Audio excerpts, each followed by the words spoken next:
History एक बहुत बड़ा फैला हुआ लैंडस्केप है जिसमें इंसानियत की बड़ी बड़ी अचीवमेंट्स भरी पड़ी हैं। हम एम्पायर्स का उठना देखते हैं, शानदार शहरों का बनना देखते हैं और ऐसे कल्चर्स का डेवलप होना देखते हैं।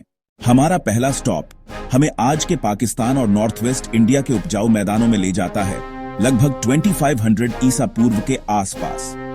यहाँ शक्तिशाली सिंधु नदी के किनारों पर एक ऐसी सिविलाइजेशन फली फूली जो इतनी एडवांस और ऑर्गेनाइज थी कि वह इजिप्ट और मेसोपोटामिया की महान शक्तियों को टक्कर देती थी।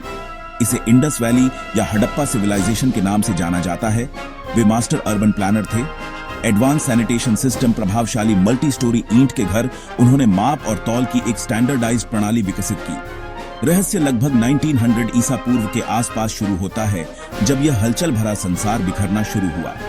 आज तक कोई भी इसे समझ नहीं पाया है। यह एक कुंजी के बिना की भाषा है। अब हम दुनिया भर में सेंट्रल अमेरिका के घने नम जंगलों में चलते हैं। यहां आज के दक्षिणी मेक्सिको 1000 साल से भी ज्यादा समय तक उन्होंने टिकाल, पालेनके और चिचेन इट्जा जैसे शानदार पत्थर के शहर बनाए।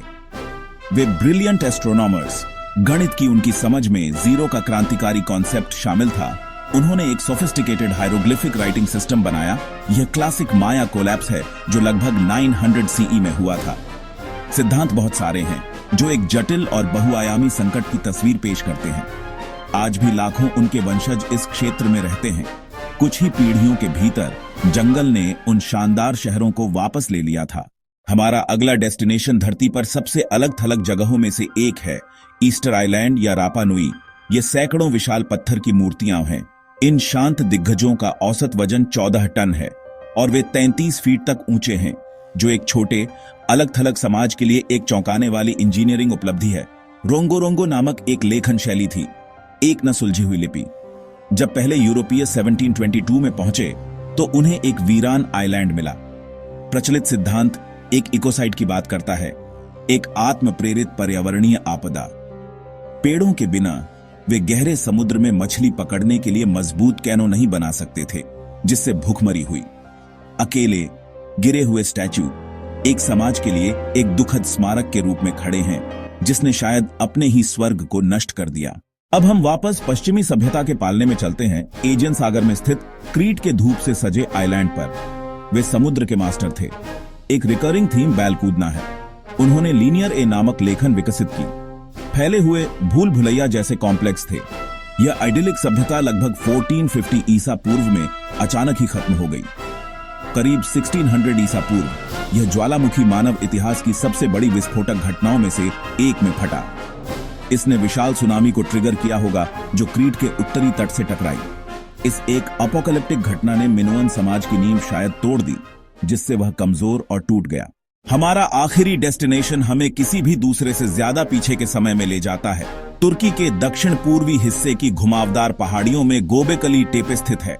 लगभग 9600 ईसा पूर्व का यह मंदिर स्टोनहेंज से 6000 साल पुराना है और गीजा के महान पिरामिडों से 7000 साल पुराना है। इसे उन लोगों ने बनाया था जो हर हिसाब से सीधे सादे शिकारी संग्राहक थे। यह साइट कई गोलाकार संरचनाओं से बनी है जो विशाल टी आकार के चूना पत्थर के खंभों से बनी है। इन खंभों पर जानवरों के स्टाइलाइज्ड चित्रण बारीक तरीके से उकेरे गए हैं। भयंकर सुअर, शेर, लोमड़ी, सांप और गिद्ध। इन विशाल पत्थरों को खोदना, ले जाना और खड़ा करना एक बड़े समन्वित कार्यबल की आवश्यकता होती कि एक पवित्र स्थान बनाने की तीव्र साझा आवश्यकता ही हो सकती है जिसने पहली बार लोगों को एक साथ लाया। उन्होंने जानबूझकर और सावधानी से अपने शानदार मंदिर को दफन कर दिया। छिपाने का यह अंतिम जानबूझकर किया गया कार्य गोबेकली टेपे के लोगों का अंतिम शब्द है।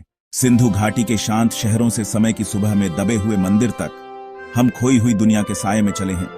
हमने उनकी चमक के सबूत देखे हैं, उनकी जटिल लिपियां जिन्हें हम पढ़ नहीं सकते, उनका खगोलीय ज्ञान।